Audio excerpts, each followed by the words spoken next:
Hey guys, hopefully everyone is doing well. आज हमने question number 8.10 करना है और एज़ यूजुअल पहले आप इसको एक नज़र देख लें क्वेश्चन को 8.10 को। एक तो ये है कि इन डेट्स का सीक्वेंस देखना सबसे ज़्यादा इम्पॉर्टेंट होता है। क्या ये तरतीब से दी हुई है तो 1 2 7 11 17 और 31 तक ये डेट्स प्रॉपर सीक्वेंस के अंदर हैं, तो there is nothing to bother about the dates. ये तरतीब से उसी तरतीब से क्वेश्चन सॉल्व करना है। अच्छा, अब सेकेंडली आपको जिन चीज़ों का ख्याल रखना है, चूँकि हम ऑलरेडी इन चीज़ों को डिस्कस कर चुके हैं, वो दो हैं। एक तो आपने ये रिटर्न टू सप्लायर है, इसकी केयर करनी है, और दूसरा रिटर्न टू स्टोर रूम की केयर करनी है। ये चूँकि हमने पिछले क्वेश्चन के अंदर इस चीज़ को फॉलो कर लिया हुआ था, रूल्स भी फॉलो कर लिए हुए हैं, अब आपने इनका ध्यान रखना है। ये रिटर्न टू सप्लायर है और रिटर्न टू स्टोर रूम है। रूल्स हम जब इधर पहुंचेंगे इस एंट्री के ऊपर दोबारा भी डिस्कस कर लेंगे। एनी हाउ, हम बैलेंस से स्टार्ट कर रहे हैं। सबसे पहले 404 है और पहली ही एंट्री सिर्फ बैलेंस की है। 400 यूनिट्स आपने परचेज़ किए हैं और उनका रेट 4 है। ओके, अब इनकी कॉस्ट निकाल लेते हैं। Units multiply by per unit करके आपकी कॉस्ट आ गई। ये हमने एंट्री की है अक्टूबर 1 की, और अक्टूबर 2 में आपने दोबारा परचेज़ किया है, तो डेट हम पहले ही डाल देते हैं अक्टूबर 2। और आपने अक्टूबर 2 में परचेज़ किए हैं 400 यूनिट्स 4.2 से। तो परचेज़ में आते हैं, यहाँ पर आपने 400 यूनिट्स परचेज़ किए 4.2 से। चेक कर लेते हैं। ओके, अब टोटल अमाउंट निकालने के लिए आपने यूनिट्स को मल्टीप्लाई करना है पर यूनिट के साथ। अमाउंट भी आ गई। फाइफो लाइफो को जब भी करेंगे, ओके, फाइफो लाइफो को जब भी करेंगे आपने इस चीज़ का ख्याल रखना है कि पहले पिछला बैलेंस एज इट इज़ उतारना है और उसका सीक्वेंस भी चेंज नहीं करना। जैसे अब ये पहली एंट्री है तो पहले ही इसे पोस्ट करना, और जो न्यू बैलेंस आपके पास आया है, न्यू बाइंग आई हुई है, आपने उस न्यू बाइंग को सेकंड लाइन के अंदर लिखना है। यानी कि वैल्यूज़ लिखते वक्त आपने सीक्वेंस उसका चेंज नहीं करना। अब आपके पास दो चीज़ें हैं, 404 वाले और 404.2 वाले। यहाँ आपको ज़्यादा सारे ज़ीरो नज़र आ रही हैं। मैं हमेशा से आपसे डिस्कस कर रहा हूँ कि अगर कोई डेसिमल अमाउंट आए तो उसको पिक करना है, इसलिए आपको ये ज़्यादा सारे ज़ीरो 4.00 या 4 या 4 पॉइंट अकेला ज़ीरो, इसमें कोई फ़र्क नहीं होता। तो इसलिए ये चाहे आप लिखें या ना लिखें। तो हमने अक्टूबर 2 को 400 यूनिट परचेज़ किए और नेक्स्ट एंट्री जो है वो अक्टूबर 7 की है। अक्टूबर 7 को आपने इशू किए 300 यूनिट्स। तो हम अक्टूबर 7 में जाएंगे और 300 यूनिट्स को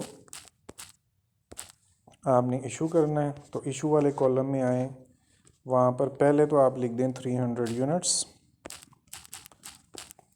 अब इन 300 यूनिट्स को इशू करने के लिए आपके पास ऑप्शंस होती हैं। फाइफो में, चूँकि हम फाइफो फॉलो कर रहे हैं ना, तो फाइफो और लाइफो के अंदर ऑप्शंस होती हैं। तो दो ऑप्शंस आपके पास हैं, आपने फाइफो फॉलो करना है तो ऊपर वाले यूनिट्स यानी जो फर्स्ट 400 हैं उनमें से आप यूनिट्स पिक कर लें। पूरे के पूरे जा रहे हैं और उसका रेट 4 है, वही रेट आप इधर अप्लाई कर दें।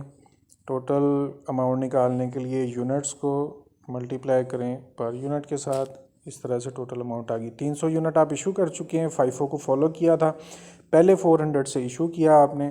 इस तरह से आपने 400 में से 300 को इशू कर दिया, तो रिमेनिंग 400 आ गए आपके पास, ओनली 100।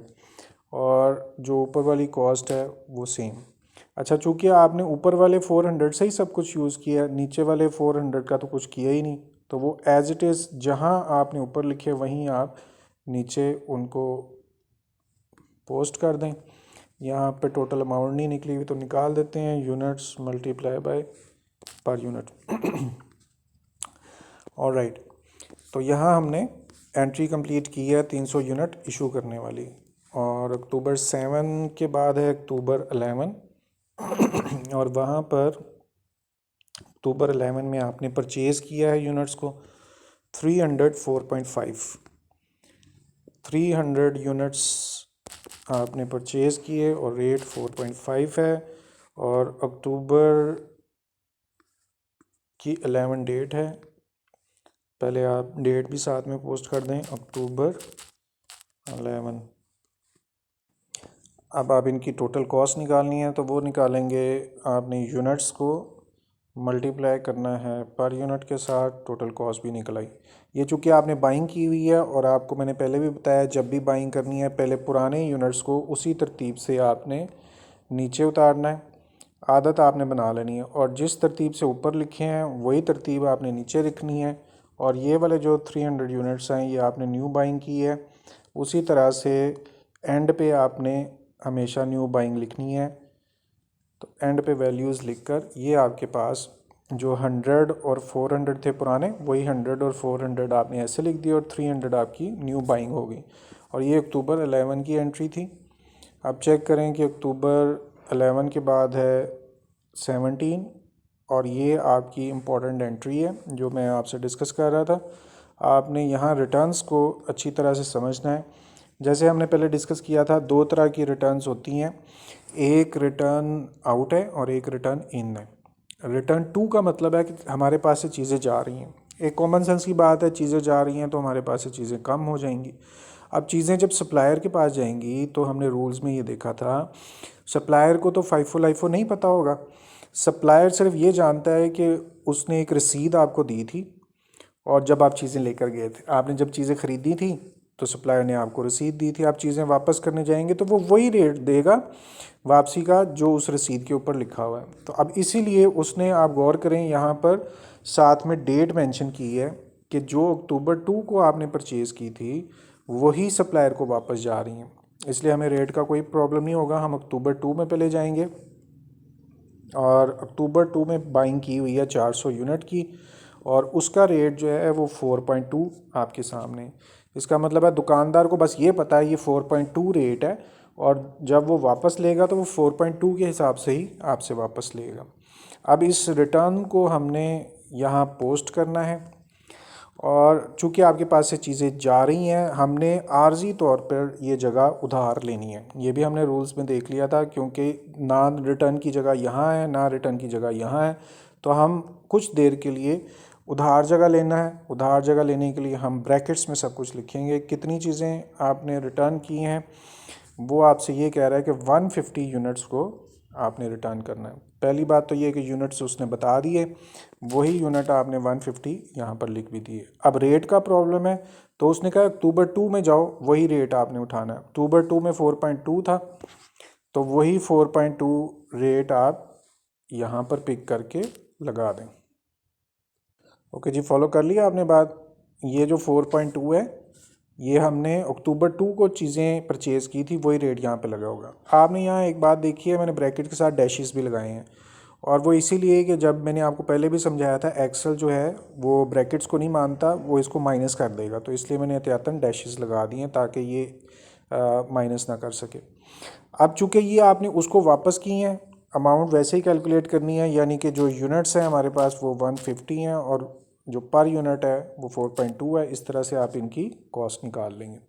अब ध्यान क्या रखना है कि ये रिटर्न टू सप्लायर है, सप्लायर के पास ये चीज़ें वापस चली गई हैं। हम अपना बैलेंस चेक करेंगे, वहाँ पर ये 100 भी पड़ा हुआ है, वहाँ पे 400 भी पड़ा हुआ है, वहाँ पे 300 भी पड़ा हुआ है। आपने जो चीज़ें वापस की हैं वो 4.2 वाली वापस की हैं।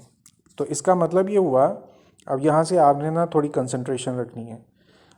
आपके फर्स्ट जो यूनिट्स थे उनमें कोई फ़र्क नहीं पड़ा, वो एज़ इट इज़ वापस आ गए।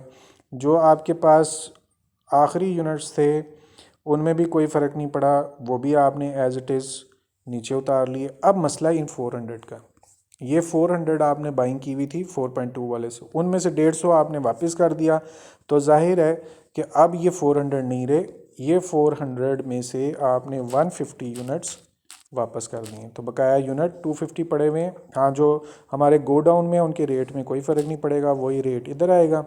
और टोटल अमाउंट निकालने के लिए आपने यूनिट्स को मल्टीप्लाई करना है पर यूनिट के साथ। लें जी, हमारी एंट्री कंप्लीट होगी। आपको कोशिश ये करनी चाहिए कि इसको दोबारा रिवर्स करें, 2-3 दफ़ा देखें, अपने हाथ से भी करें ताकि अंडरस्टैंडिंग आपकी ज़्यादा बेहतर हो सके। ये आपने अक्टूबर 11 के बाद अक्टूबर 17 की थी, साथ में आप डेट मेंशन कर दें अक्टूबर 17। और अब हमने 17 के बाद करना है अक्टूबर 23, और उसमें वो कह रहा है कि हमने इशू किए हैं यूनिट्स और इशू किए 400। यहाँ से इस एंट्री में पता चल रहा है 400 यूनिट्स आपने इशू कर दिए। तो अब आप इशू के कॉलम में जाएं और पहले तो निशानी के तौर पे आप लिख देंगे 400 यूनिट्स आपने इशू किए हैं। हमेशा से ही हम ऐसे करते आ रहे हैं, आपने जब कॉपी पे करना है तो ब्रैकेट लगानी है। और ये डेट अक्टूबर 17 के बाद हमारे पास अक्टूबर 23 है, यहाँ पे आप डेट साथ में पोस्ट कर दें अक्टूबर 23 वही डेट है, ओके। और आपने यूनिट इशू किए हैं 400। अब चूँकि आप मेथड फॉलो कर रहे हैं फाइफो का, और फाइफो में आपके पास ऑप्शंस होती हैं, आपके पास ये ढेर सारी ऑप्शंस पड़ी हुई हैं, 100 भी पड़े हुए हैं, 250 भी पड़े हुए हैं और 300 भी पड़े हुए हैं। तो आपने जो 400 यूनिट इशू करने हैं, सबसे पहले तो आप 100 वाले ये पूरे के पूरे यूनिट्स, चूँकि 400 यूनिट पूरे इशू करने हैं उसके लिए 100 तो पूरे जाएंगे, तो आप ये एज इट इज़ यहाँ पर लिख दें। अब आपने बकाया 300 रहते हैं, अगली ऑप्शन आपके पास 250 है, तो 300 चूँकि आपने इशू करने हैं तो ये भी पूरे के पूरे यूज़ हो जाएंगे।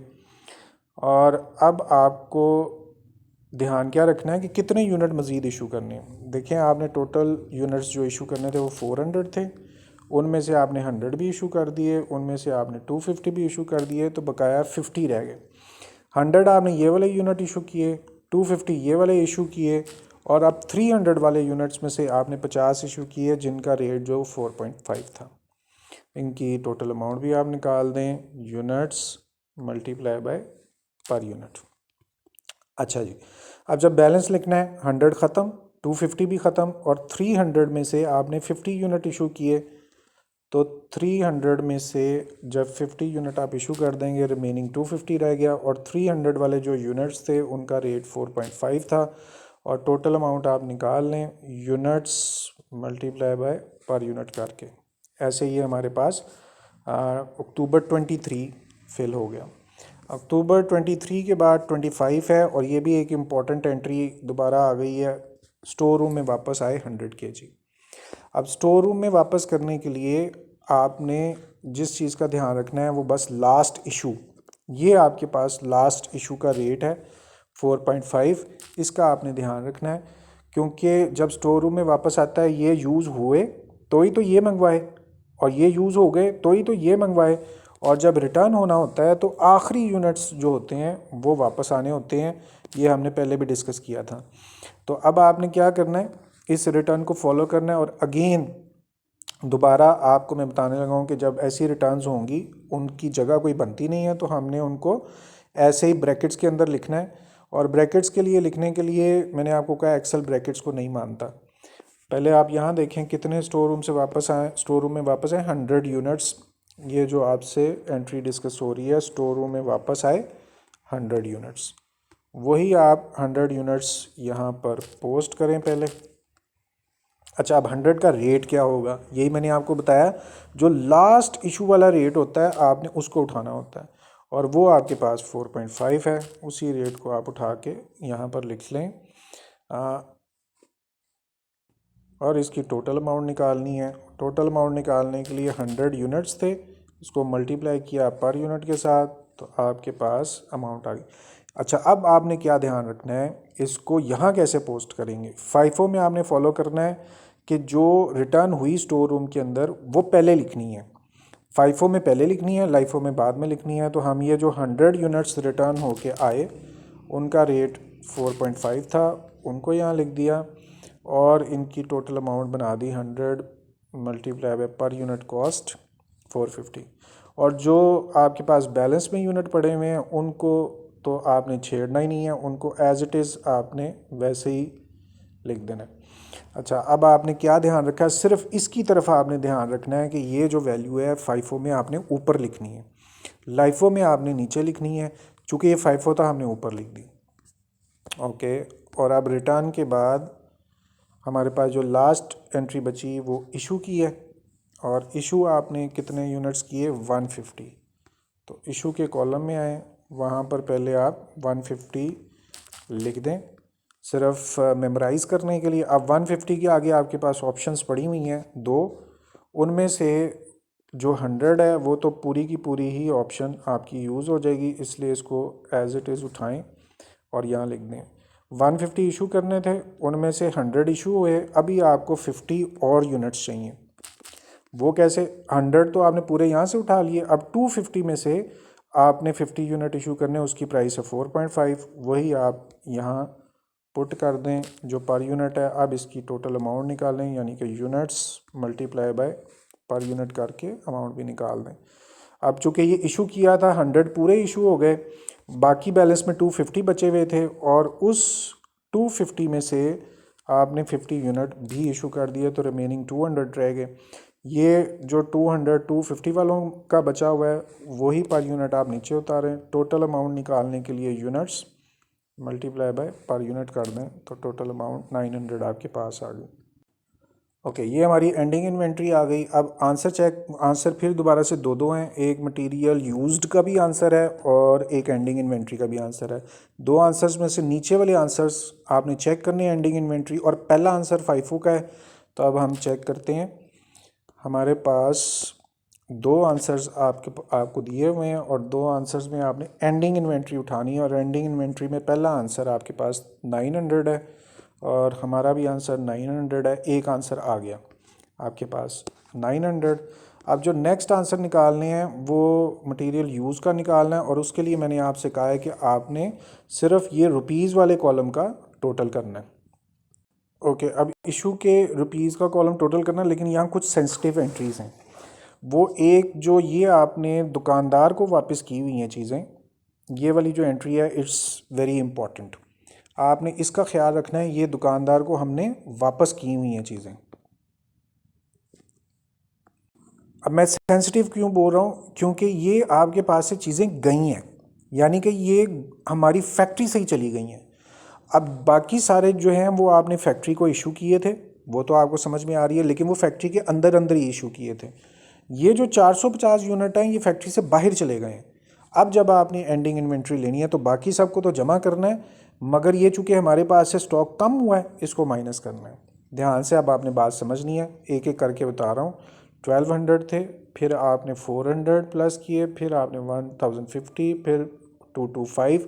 अब आप गौर से देखें, ये जो नेक्स्ट 450 हैं ये हमारे यूनिट हैं जो हमने दुकानदार को वापस कर दिए। तो ये हमारे पास तो थे ही नहीं यूनिट, इसलिए आपने इनको माइनस कर देना है, और फिर अगेन दोबारा बाकी 450 और प्लस 225 और यूँ ख़त्म होता है। अब हम देखते हैं हमारी क्या वैल्यू आ रही है। ये हमारे पास मटेरियल यूज्ड आया 3100 का। अब ये ऊपर वाले आंसर्स का पहला पार्ट होगा, तो हम ऊपर वाले आंसर्स में जाते हैं, और वो है यहाँ मटेरियल यूज्ड, और इसका जो ऊपर वाला पार्ट है वो 3100 शो कर रहा है, और हमारा आंसर भी यहाँ 3100 है।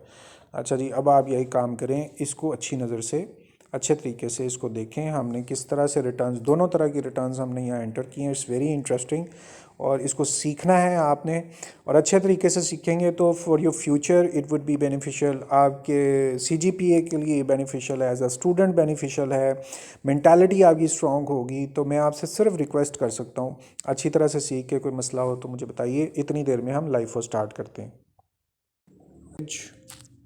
का मेथड फॉलो करेंगे। अच्छा जी, क्वेश्चन नंबर 8.10 है, वही है। इसमें सिर्फ एक चीज़ मैंने लिखी रहने दी, बैलेंस की जो ओपनिंग है वो चाहे FIFO हो, LIFO हो या वेटेड एवरेज हो, सब में सेम होता है। पहला बैलेंस वैसे ही का वैसे ही लिख दिया। अब जो नेक्स्ट डेट आपको फॉलो करनी है अक्टूबर 1 के बाद, वो है अक्टूबर 2, और आपने बाइंग की है 400 तो बाइंग में जाएं और वहाँ पर 400 और 4.2 उसका रेट है, साथ में इसकी अमाउंट निकाल दें, units multiply by per unit लिख दें 400 4.2। कंफर्म करने के लिए देखा, ओके। अब चूँकि आपने एवरेज फॉलो करना है और इसमें गेम वही है, आपने पुराने यूनिट्स में आप पुराने यूनिट्स जो 400 थे उसमें प्लस करना है नए यूनिट्स को, और जो पुरानी अमाउंट आपके पास पड़ी हुई थी उसमें प्लस करना है आपने न्यू अमाउंट को, और पर यूनिट निकालने के लिए आपने अमाउंट को डिवाइड करना है यूनिट्स पे। तो पर यूनिट प्राइस आपके पास आ गई। यह आपने अक्टूबर 1 के बाद अक्टूबर 2 की एंट्री की। पहले आप डेट पोस्ट करेंगे अक्टूबर 2, और फिर आपने अक्टूबर, मैंने डेट चेक कर ली, नेक्स्ट अक्टूबर 7 है। उस अक्टूबर 7 में आपने क्या किया, इशू, और इशू किए 300 kg। ये तीसरी एंट्री है, 300 kg आपने इशू किए। इधर आए और यहाँ पर एहतियातन पहले 300 यूनिट्स आप लिख लें, और चूँकि एवरेज मेथड है अब एहतियात करने की ज़रूरत नहीं है। 5-4 लाइफो में तो आपको ख्याल रखना है क्योंकि 5-4 लाइफो में ऑप्शंस होती हैं, और चूँकि एवरेज में ऑप्शन ही कोई नहीं है, ऑप्शन एक ही होती है, इसलिए डायरेक्ट आप लिख दें 300 kg, और उसका ये वाला जो रेट है वो आप यूज़ करेंगे टोटल अमाउंट निकालने के लिए। आपको units multiply by per unit करके टोटल अमाउंट भी निकाल दें। चूँकि ये इशू किए हैं आपने, 800 यूनिट आपके पास थे, उनमें से 300 आपने इशू कर दिया, रिमेनिंग 500 ऑप्शन ए की है।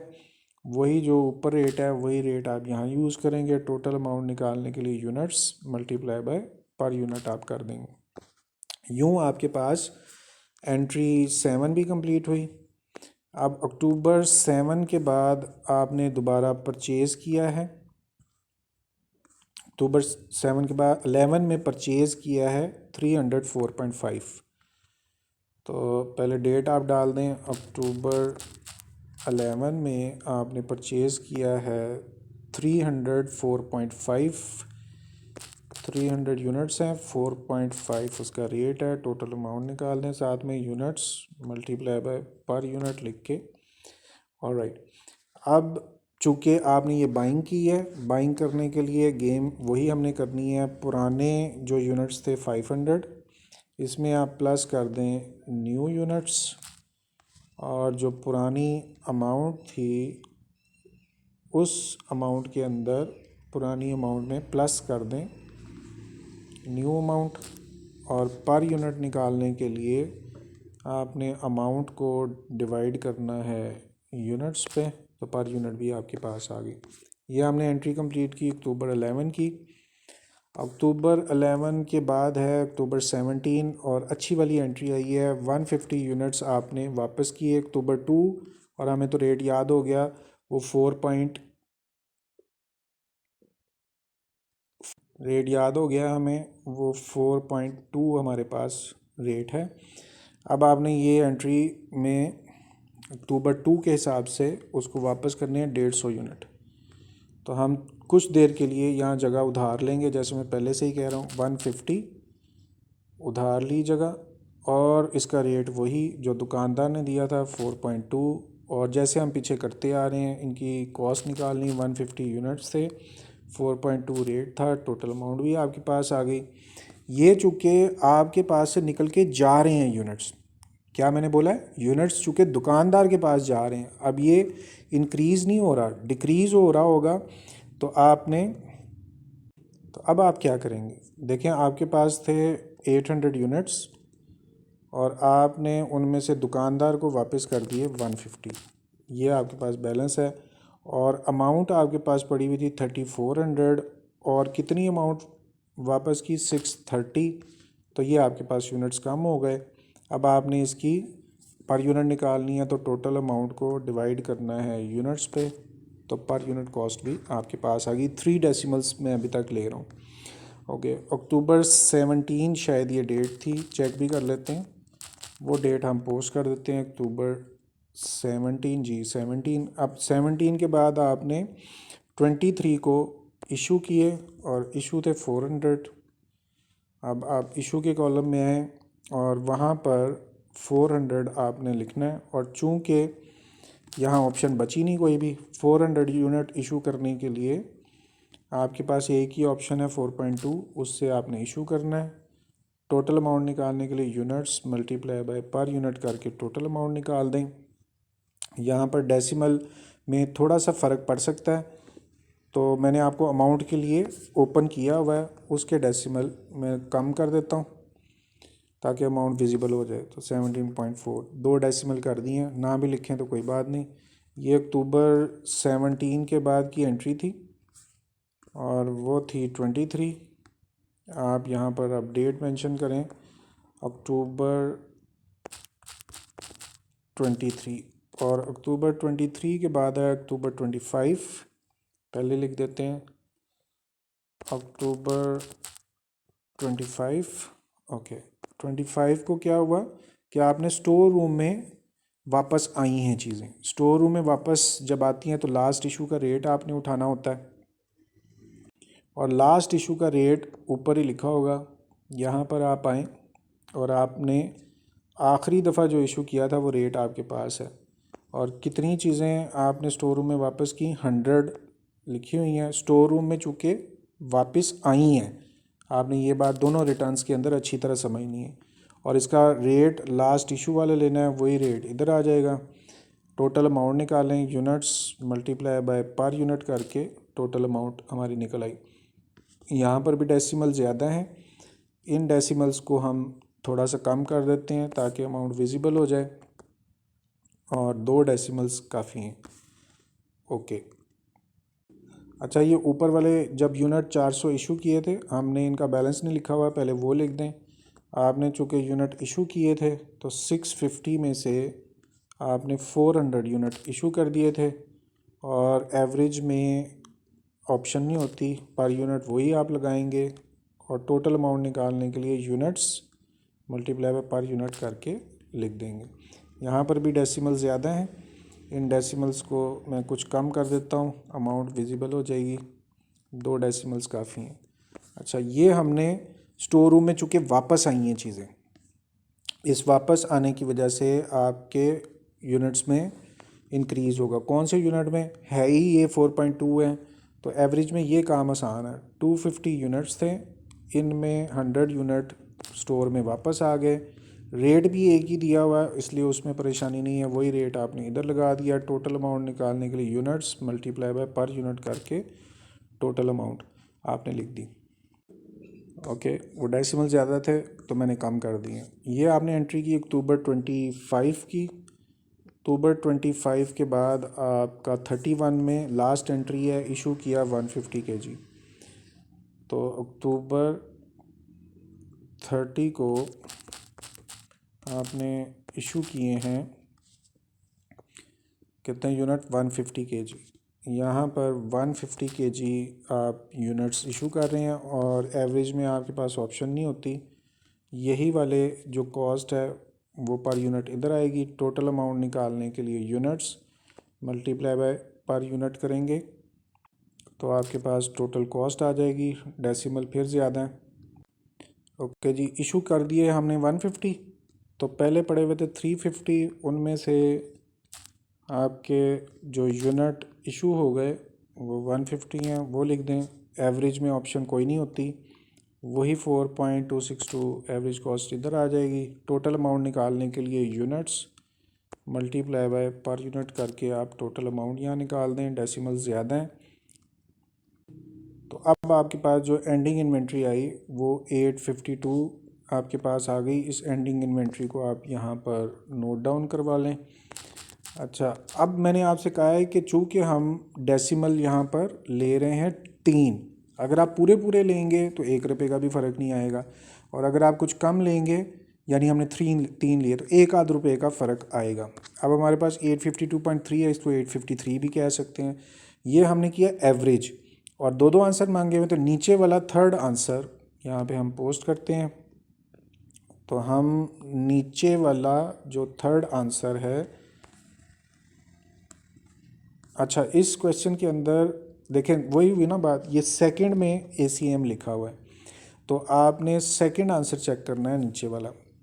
तो यहाँ पर जो बी पार्ट है वो 853 है, उसको आपने कलेक्ट किया, और हमारा आंसर क्या है 852.3, और वो मैंने कहा 1 आध रुपये का डिफरेंस होता है अगर आप पूरी पूरी अमाउंट ना लें। तो आप पेपर में भी अगर 50 पैसे 80 पैसे का फ़र्क होगा, 1 रुपये का फ़र्क होगा तो एक्सेप्टेबल है। तो 852 हमारी एक साइड कंप्लीट हो गई। अब हम देखेंगे कि हमारे पास इशूड की अमाउंट कितनी है। इशूड में मैंने आपको बताया था कि आपने सिर्फ इशूड के रुपीज़ का टोटल करना है। अब हम वो टोटल कंप्लीट कर लेते हैं। ये पुराना लिखा हुआ था, मिटाया है। ओके जी, इशू के रुपीज़ का टोटल करने के लिए यहाँ जो स्पेशलिटी है वो ये वाली एंट्री है। इस एंट्री को आपने गौर से समझ के रखना है। और वो एंट्री क्यों, वो हमने फाइफो में भी फ़ॉलो की, लाइफो में भी फ़ॉलो की और एवरेज में। ये जो 100 यूनिट हैं ये स्टोर रूम में वापस आ गए हैं। वापस आने का मतलब है कि इशू किए थे और वापस आ गए। अब ये इशू नहीं है। इशू ना होने की वजह से इसको आपने इशू नहीं समझना और सब्सट्रैक्ट करना है। ओके, अब हम सबसे पहले देखते हैं इशू के रुपीज़ का टोटल करने के लिए 1230, इसमें प्लस करेंगे 1704। अब समझने की बात ये जो अगली एंट्री है 100 वाली, ये स्टोर रूम में वापस आ गई है, ये इशू नहीं है, इसलिए आपने इस अमाउंट को माइनस कर देना। और नेक्स्ट है 639, उसको ऐड करके हमारे पास अमाउंट आ रही है 3148। ओके जी, ये हमारे पास मटेरियल यूज्ड है और चूँकि डेसिमल यूजेज है 1 आध रुपया आगे पीछे हो सकता है। Let's check it out. ये बी आंसर, ऊपर वाला बी हमारे पास मटेरियल यूज्ड होगा। तो यहाँ पर पहले तो ये कि ये ऊपर वाले आंसर है मटेरियल यूज्ड और उनका बी पार्ट यहाँ पर दिया हुआ है 3147 और हमारा है 3148, बस डेसिमल की वजह से 1 आध रुपये की खैर। लें जी, इस तरह से हमारा ये क्वेश्चन कंप्लीट हुआ। इसमें हमने एवरेज देख लिया है, इसमें हमने फाइफो देख लिया है और फिर हम जो लाइफो है वो इसके बाद सेटल डाउन करते हैं। Thank you very much. Hopefully आपने इन सब चीज़ों को अंडरस्टैंड किया है। इसके बाद हम लाइफो को फॉलो करते हैं।